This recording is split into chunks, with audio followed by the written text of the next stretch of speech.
Question and answer, Ship Edition number 4.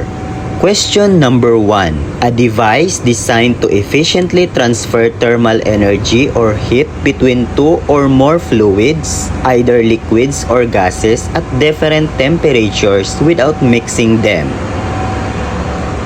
The answer is heat exchanger. Question number 2. What are the types of heat exchangers? Answer: shell and tube type heat exchanger, plate type heat exchanger, plate fin type heat exchanger, phase change heat exchanger, spiral heat exchanger, and direct contact heat exchanger.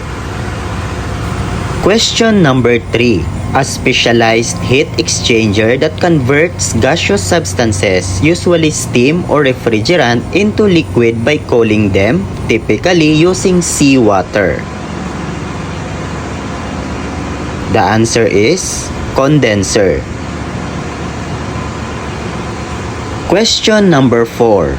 A specialized heat exchanger that uses heat or waste heat from engine cooling water or steam to boil seawater under vacuum, creating fresh water, or in refrigeration system where refrigerant absorbs heat.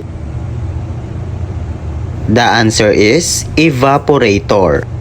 Question number 5. A critical heat exchanger that transfers thermal energy between two fluids, which mainly removes heat by using water or air as a coolant. The answer is cooler. Question number 6. A device that uses a hot medium, typically steam or hot water, to raise the temperature of another fluid without mixing them, such as fuel, lube oil, and etc. The answer is heater. Question number 7. What type of heat exchanger is this? The answer is shell and tube type heat exchanger. Question number 8. What type of heat exchanger is this? The answer is plate type heat exchanger.